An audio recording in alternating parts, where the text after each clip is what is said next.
The winner is, Francis, you're the director? My colleague and paisan, Michael Cimino, for the Deer Hunter. Oscar glory crowned him, and doors swung open. Then a frontier epic bled time, money, and allies. Typewriters clacked, boardrooms hissed, a marquee went dark overnight. You won't see Michael Cimino or United Artists the same way again. Stay tuned. Number 1. Michael Cimino, Oscar-crowned risk-taker. Los Angeles, 1979.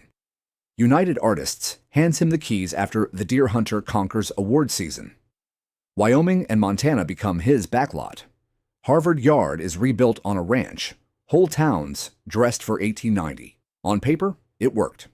In person, it didn't. What changed was expectation. Rushes look gorgeous, but the schedule buckles. Reports say animals, weather, and perfectionism devour daylight. Multiple takes stretch into marathons. A roller rink waltz swallows days. Dailies run long and expensive. From there, the silence did the talking. Panicked memos, late calls, visits from New York. Here's the part people forget. The budget inflates by the week, and lines of credit creak. Crews grumble. Extras camp for weeks. Local papers print cost-to-date tallies like scoreboards. Insiders recall an epic within an epic, where every cartwheel of ambition adds a month to the calendar and a zero to the ledger. Factual detail. Heaven's Gate premiered in New York on November 19th, 1980, then was pulled the next day, and the bill came due. Reviews bite. The recut limps back, earning little. United Artists is shaken, then sold. Cimino's leverage evaporates. He wanted time and canvas. The studio wanted oxygen. That gulf becomes the story that swallows everything, raising one question for the next chapter. When the doors close, who gets let back in? Number 2, Cimino versus United Artists, the empire that blinked. Inside Transamerica's high-rise boardrooms, panic becomes policy. Executives who once bragged about auteur freedom now pore over overtime reports. What changed was the math. A $12 million film now orbiting $35 million. Heaven's Gate stops being a Western and turns into a line item no one can defend. Meetings stretch into midnight. Accountants replace script doctors. Letters fly between Montana and Beverly Hills, each colder than the last. Cimino pleads for faith, claiming he's crafting a masterpiece. The studio sees a bonfire eating cash by the reel. On paper, it's art. On the ledger, it's ruin. Here's the part people forget. A private screening where one UA exec reportedly mutters, "We're finished." The next morning, the press smells blood. Headlines call it a fiasco before the final cut is dry. Factual detail. By early 1981, UA's $44 million write-down forces Transamerica to sell the studio to MGM. From there, the silence did the talking. The new boss's close ranks. The auteur era freezes overnight. And Cimino, once Hollywood's golden boy, is suddenly radioactive. But in exile, ambition doesn't die. It just hides, waiting for the next impossible film. Number 3. The exile years, where vision met a locked door. After Heaven's Gate implodes, Cimino disappears from studio call sheets. The town whispers about wasted millions and broken careers.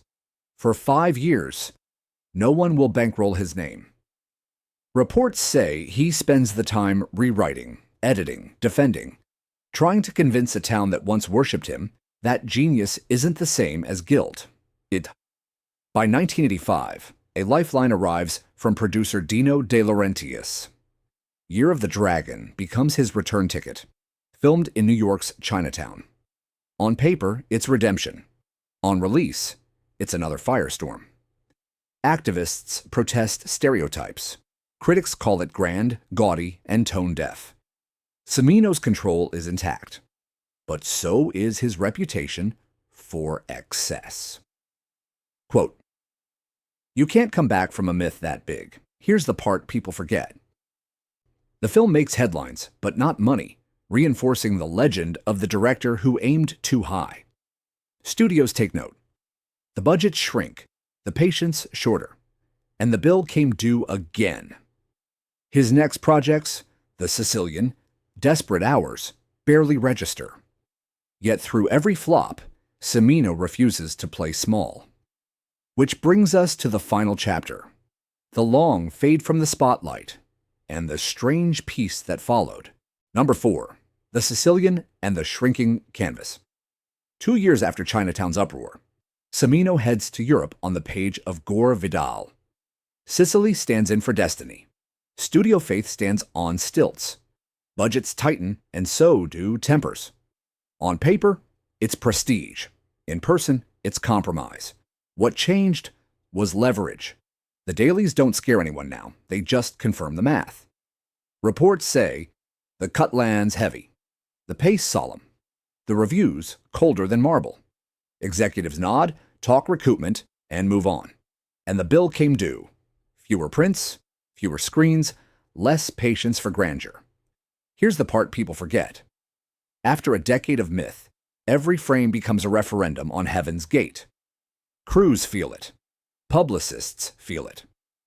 You, sitting in row 7, feel it. Cimino pushes for operatic scale, but the market has turned down the volume. Factual detail. The Sicilian earned roughly $5 million. The aftermath is predictable. Desperate Hours barely flickers. The Sun Chaser will be final. The town's verdict hardens. He's not bankable, only historical. Which brings us to the late twist, the festival light that finds him again, years later, far from Montana dust and Beverly Hills memos. Number 5, the resurrection that came too late. Venice, 2012. The lagoon glows as a 2:16-minute director's cut of Heaven's Gate flickers across the screen. 32 years after it sank a studio, the same film earns a standing ovation. Critics call it visionary, misunderstood, monumental. What changed was time. The same excess that once spelled disaster now reads as devotion. Cimino, older, quieter, sits in the crowd and finally hears applause without fear behind it. Reports say he smiled, then slipped away before the lights came up. Visconti meets Leone. One review wrote, the line he'd waited decades to read. Here's the part people forget. The wreckage never vanished. It just aged into legend. Transamerica's accountants were right in 1980. The artists were right in 2012. Both truths coexist, flickering like film through a projector gate. Factual detail. The restored Heaven's Gate premiered at Venice in September 2012. From there, the silence did the talking. Cimino would die 4 years later, leaving behind 7 films and a single parable. That, in Hollywood, perfection can be a crime.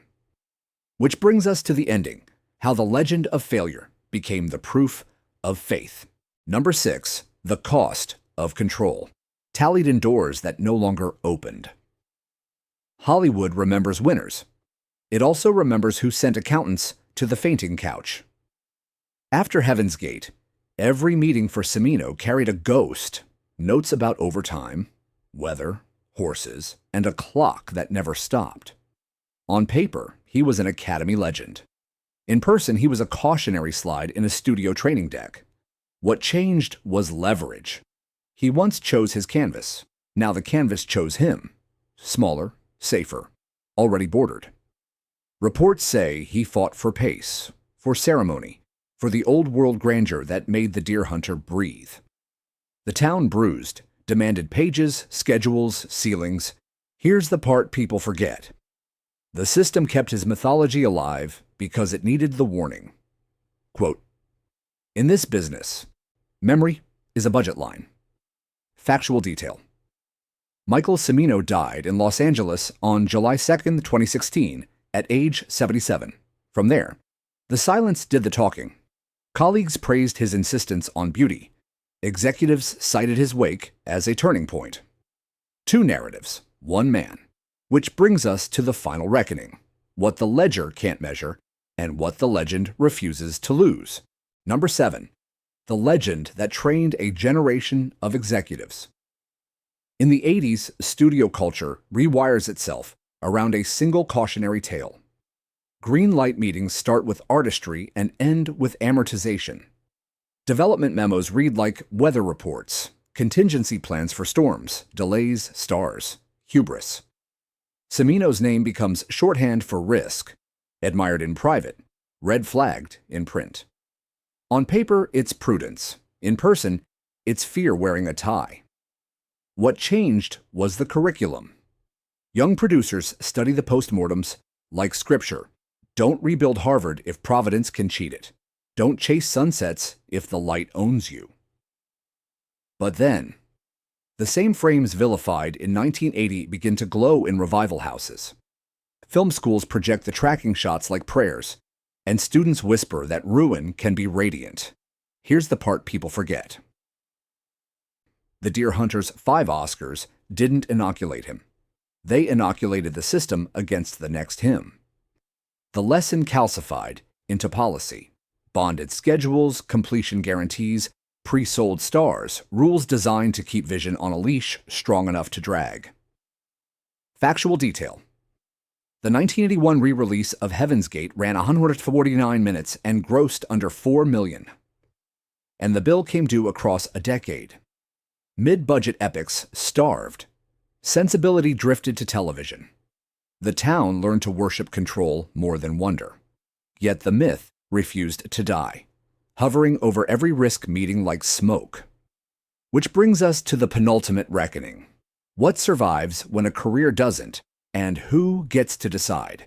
Number 8, the echo that shaped taste long after the checks bounced. A generation of cinephiles grows up on contradictory scripture.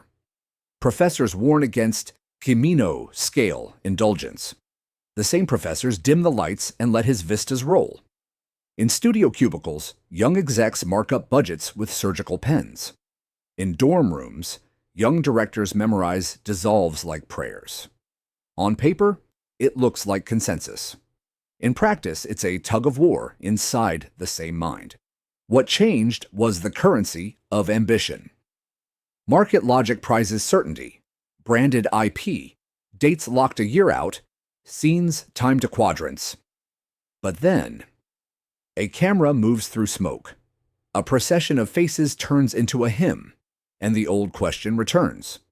Is this a business that tolerates wonder, or an industry that monetizes it until it breaks?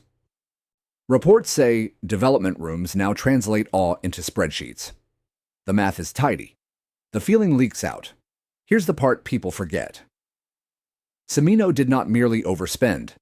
He insisted that frames carry memory. The hard, unprofitable kind. Crews who suffered the hours still describe afternoons when light surrendered perfect and brief, and the shot earned its legend. Critics who once mocked the bloat now concede that magnitude can be a virtue when the heart justifies the acreage. Factual detail. Michael Cimino directed 7 features between 1974 and 1996. And the bill kept coming, even as the myth paid dividends. Executives learned to say no in complete sentences. Filmmakers learned to hide ambition in discipline. The town adjusted its diet, smaller plates, fewer feasts, yet the appetite remained. Which brings us to the ending, the reconciliation of ledger and longing, and what to do with a man who proved both right. In one story, a director won America's top prize and then set a studio on fire. In another, time cooled the smoke and left the images. Rivalry, betrayal, silence, and a late absolution, etched in ledgers and in light. The lesson isn't neat. Wonder is costly. Caution is too. Tell me, did Heaven's Gate hurt his legacy or save it? If you want the next Hollywood reckoning, like, subscribe, and stay with us.